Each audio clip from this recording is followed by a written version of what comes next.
Olá, o Entrevistas Especial deste mês tem como convidado o presidente de honra do Centro de Estudos Budistas de Curitiba, Bruno Davanzo. Seja bem-vindo. Obrigado, Caio, por esse seu convite. É uma alegria aqui estar junto com você nesse seu programa. Obrigado. E o tema especial deste mês é a meditação no budismo tibetano. Bom, nós estamos, Bruno, no Centro Bodhisattva. Exatamente, aqui é o nosso Centro de Estudos Budistas Bodhisattva. Aqui é o SEB Curitiba. Nós somos um centro que é liderado pelo Lama Padma Santen. Tem vários centros no Brasil todo e essa é um dos mais antigos do Brasil, que é o nosso SEB Curitiba. Quais são as orientações para quem vai entrar num centro budista? Antes de mais nada, todos vocês que vierem entrar aqui no nosso centro se sintam muito bem-vindos. E aqui é um local onde a gente vai treinar especialmente a meditação, como é que é a nossa mente, aprofundar, nesse estudo da nossa mente, a ciência da mente, a meditação. E também como desenvolver a compaixão, os meios hábeis para a gente trazer benefícios a todos os seres. Esses são os dois pilares principais da nossa prática, a meditação e a compaixão. E também, quando você chegar e entrar aqui, um detalhezinho é tirar os sapatos, para que o nosso centro fique mais limpo, uma medida muito prática, mas também que a gente deixe um pouco as nossas estruturas e abra espaço para umas novas visões que a gente possa aprender aqui juntos.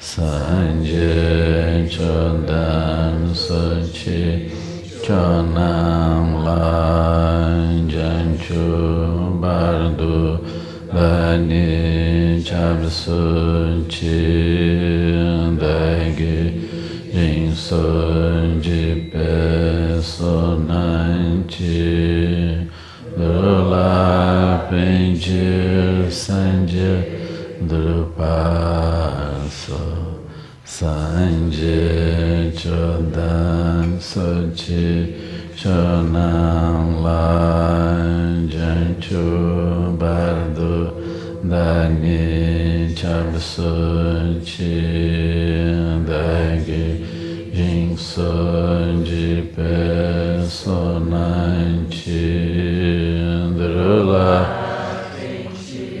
Sanje Drupaso Om Benzara Guru Pema Siddhi Om Om Benzara Guru Pema Siddhi Om Om Benzara Guru Pema Siddhi Om Om Benzara Guru Pema Siddhi Om Bruno, nós estamos vendo uma roda da vida. O que ela significa para a comunidade budista? Então, essa roda da vida ela é sempre colocada na entrada dos templos. Todos os templos, mesmo os mais tradicionais, vai ter a roda da vida, que é um ensinamento introdutório do budismo tibetano. Se conta que esse desenho foi feito, o Sipa Korlo, ou Baba Chakra, foi feito a pedido de um rei para retribuir um presente que ele tinha recebido muito belo de um outro rei. E ele foi pedir um conselho para o Buda, o que ele poderia dar para o outro rei. Aí o Buda descreveu a roda da vida, alguém desenhou, e esse ensinamento fez com que aquele rei chegasse à iluminação. Os símbolos principais é que o Buda está fora da roda, apontando a iluminação, representado pela lua. E todas essas explicações aqui são a respeito da impermanência. O que nós estamos vivendo dentro da nossa roda da vida, eterna roda de renascimentos, ou samsara, que são 6 emoções perturbadoras, os 3 venenos da mente, ações positivas, causais, ações negativas e especialmente os 12 elos da originação interdependente, que são um conceito da vacuidade dentro do budismo. E por último, Quem segura a roda, esse ser simpático com os dentes ali, a mostra é o Senhor da Impermanência, Maharaja. Então, isso é o símbolo da impermanência, por isso que é colocado logo na entrada, que é um ensinamento introdutório, para que as pessoas busquem o que é permanente. Bruno, vocês como budistas tibetanos, o que vocês fazem quando vocês entram no espaço de vocês, no espaço religioso? Então, logo que a gente entra, a primeira coisa que a gente faz é uma prostração, né? Um gachô, e que significa que nós estamos lembrando o altar, o Buda que está no altar, as imagens dos mestres que estão no altar. A gente está lembrando dessa nossa verdadeira natureza, que é representada por eles. Então, é como se a nossa identidade, essas estruturas que nós temos, elas reverenciassem essa natureza que é mais ampla. Então, essa é a prostração para lembrar. Então, aqui é um local de prática, onde eu posso acessar essa natureza mais ampla. Então, a prostração é para essa lembrança. Então, sempre que a gente chega, a gente faz isso. Especialmente quando tem um mestre. Então, aí a gente reverencia o mestre, que é o que está nos dando acesso a esse caminho de se aproximar, ter essa lucidez da nossa verdadeira natureza. Bruno, o que é o budismo tibetano e o que o diferencia dos demais tipos? Então, o budismo, ele nasceu na Índia e depois ele se espalhou pela Ásia. Então, primeiramente no sul, né, e no norte. Então, aí teve uma divisão entre budismo Theravada, né, e budismo Mahayana. E depois desse primeiro desenvolvimento, então o budismo foi se espalhando pelas culturas da Ásia, e cada país que ele foi chegando, no passar do tempo foi adquirindo. Então a gente tem o budismo tibetano, o budismo chinês, o budismo japonês, o budismo coreano.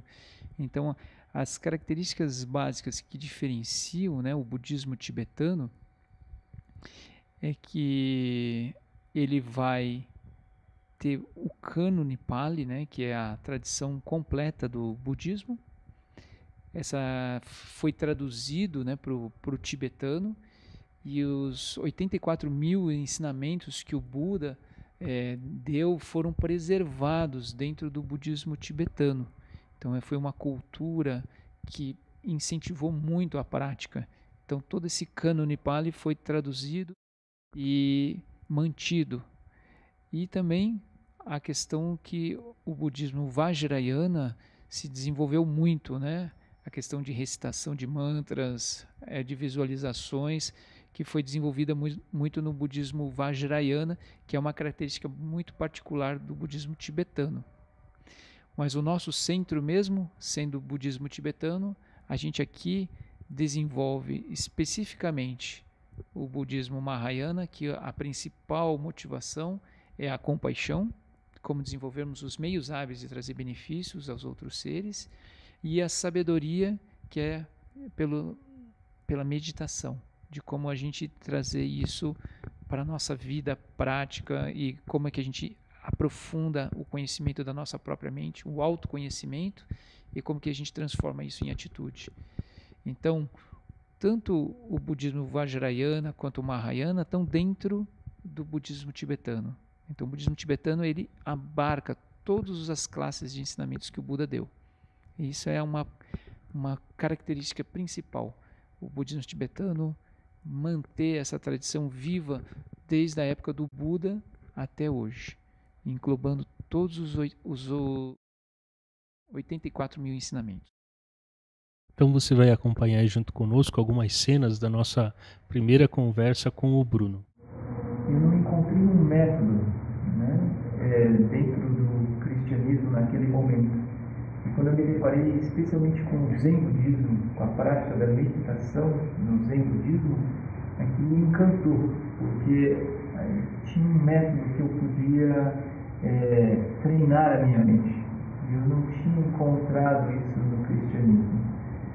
E mais tarde eu até vim a saber que o cristianismo Até havia algum método, mas na minha igreja, na minha religião, no meio ao meio, eu nunca tinha visto isso. Era uma questão mais devocional. Bruno, você mencionou já da meditação. Quais são as etapas dela? O caminho da meditação, a gente já ouviu falar muitas vezes, né? Leu em revistas o que seria a meditação. E seria importante a gente ter uma experiência disso, porque não é apenas o silêncio. Vamos dizer assim, dentro do budismo tem 2.500 anos, né, de tradição no treino da meditação. E às vezes as pessoas acham que apenas o silêncio é a prática. Então, eu gosto muito da definição de que a meditação é remoção de obstáculos para que a gente possa acessar a nossa verdadeira natureza. Dentro do budismo, nós vamos dizer que essa verdadeira natureza é como o nosso estado de Buda, ou que significa, a palavra Budi é uma raiz do sânscrito que significa desperto. Então, o próprio Buda Sakyamuni, né, ele era o Siddhartha, que atingiu o estado de despertar. Então, ele foi chamado de Buda. Então, no budismo a gente diz, você é Buda, todos nós somos Buda, né? Mas se a gente for falar de uma forma mais ampla, todos nós temos essa natureza, essa verdadeira natureza sempre presente e incessante. Mas como que nós acessamos? Visto que a gente está um pouco, qual é a dificuldade? Como na roda da vida que vocês viram antes, a gente está um pouco preso a um conceito, a nomes e formas, a estruturas emocionais de desejo e apego, de competição dentro da nossa cultura, que às vezes é muito valorizado, falso contentamento, orgulho, raiva, né? A gente passa por isso dentro do nosso dia, a gente passa por irritação, nervosos, e aí como é que eu supero isso? Como é que eu acesso uma natureza que é mais ampla? Qual é um estado de felicidade que é permanente, que não depende de um objeto, de uma conquista apenas, mas é um estado natural. Então, tem etapas para isso. Então, a meditação é como se a gente fizesse assim, como é que eu removo os obscurecimentos da minha mente para reconhecer esse estado de lucidez? Se eu tenho isso em mente, por exemplo, se uma pessoa está muito perturbada, é como se ela tivesse assim, nem capacidade de sentar e ficar aqui como nós estamos, assim, tranquilos. Então ela está com a vida muito agitada. Então se a gente falar que ela vai pegar uma música, uma gravação, ela vai fazer, né, alguma coisa em que tem alguém que está conduzindo ela. Então esse relaxamento é como se fosse uma pré-meditação. Então são coisas que ajudam ela a se acalmar. Isso é muito bom, né? Mas ela precisa ir adiante. Depois ela precisa aprender a como ela ficar no silêncio sem depender de nada externo, sem depender da condução de uma pessoa, sem depender de uma música, sem depender de nada.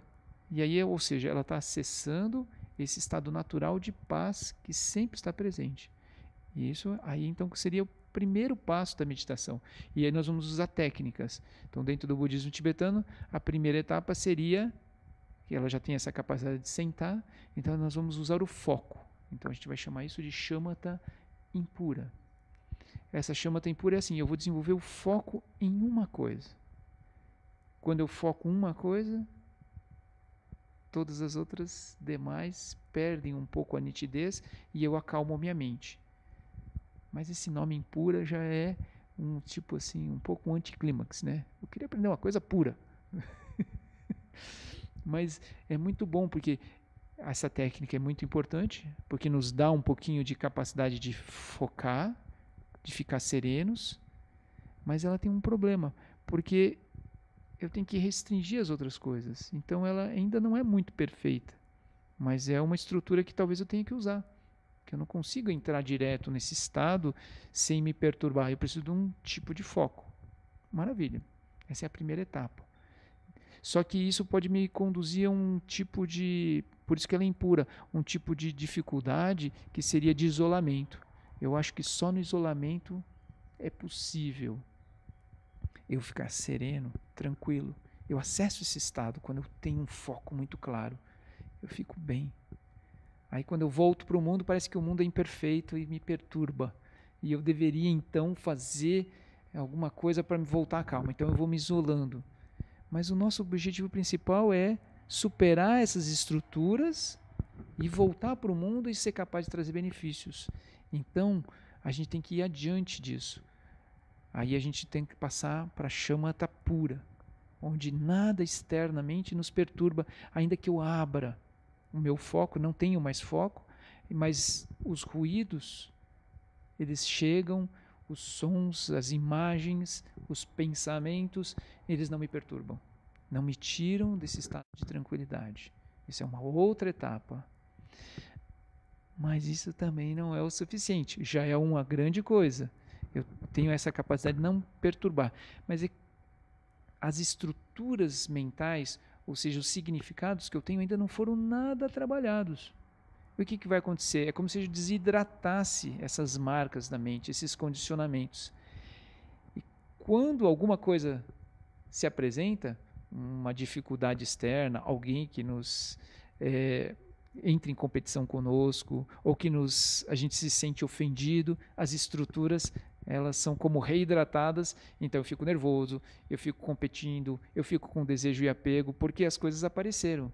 Então eu não tenho muita defesa. Aí eu tenho que voltar, sentar e me acalmar. Mas como é que eu lido com essas estruturas diretamente? Então, quando eu consegui não ser perturbado, eu comecei a dirigir a minha própria mente. Então eu sou capaz de sentar e olhar para essas estruturas e ver que não é só o que surge externo, é o que surge internamente. Como eu olho as coisas depende de uma estrutura interna, porque eu tive a capacidade de focar e depois tirar o foco e olhar para as coisas sem ser perturbado, eu consigo dirigir a minha própria mente e ver que quando eu estou olhando para fora, ao mesmo tempo tem uma estrutura interna em mim que cria significados. E aí, quando eu tenho isso, é como se eu tivesse descobrido uma joia preciosa. Aí é que começa efetivamente o caminho. Eu vou ter que estudar um pouquinho como superar essas estruturas de condicionamento. Como é que eu consigo mudar as paisagens sutis da minha mente que estão operando sem que eu perceba? E que eu entre nesses estados emocionais por condicionamentos, por estruturas vigentes, e que eu não preciso entrar nisso. Eu posso superar, eu posso, melhor que superar, eu posso transcender isso. Quando eu conseguir fazer isso, então eu estou entrando no que a gente chama de segunda etapa do caminho, que a primeira seria shamatha, que é só de tranquilização, estabilização, e a segunda maior etapa, que seria de vipassana. Essa é onde eu vou mexer nas estruturas que me criam esses condicionamentos e que eu me prendo a elas. Então aí eu começo a elaborar como uma meditação analítica, com orientação e com o estudo do Prajnaparamita, de como eu construo a realidade através das minhas estruturas internas. Começo a perceber que tem uma natureza mais ampla ainda por detrás, que constrói essas paisagens. E a partir daí eu vou dissolvendo essas paisagens e percebendo que, como elas surgem, eu posso construir outras positivas. Mas construir um condicionamento positivo não é o final do caminho.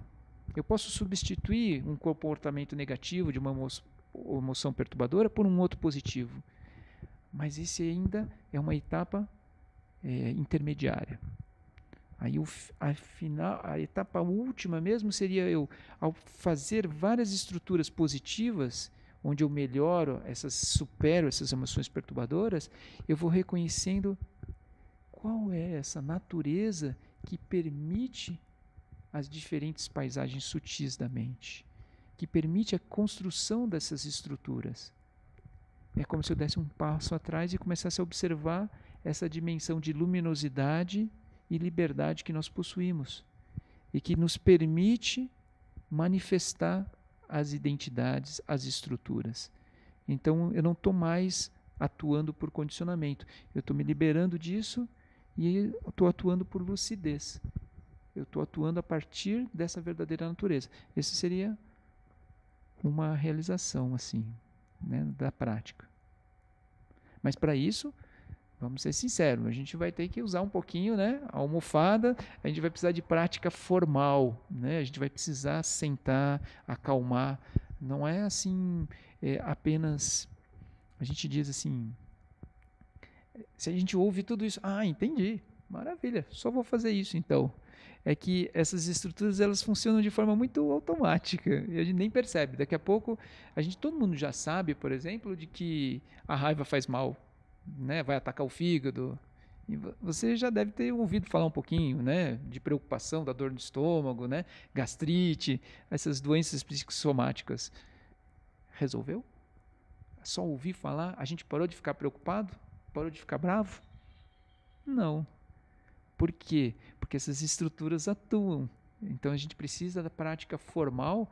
É como se a gente leu a bula do remédio. Só ler a bula não resolve os nossos problemas, nós temos que tomar o remédio.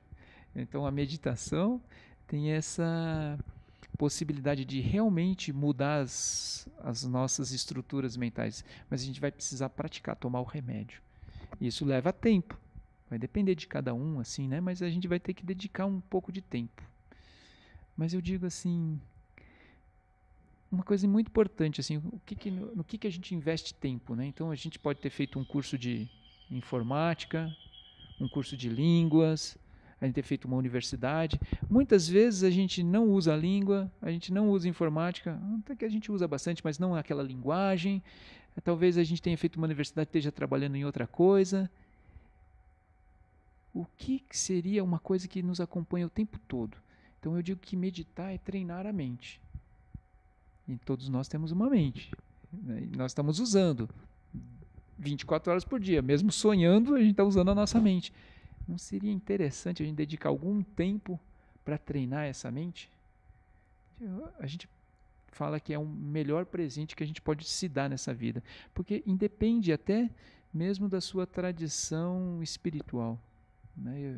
Existem várias tradições, os cristãos e os budistas são muito próximos nisso, né?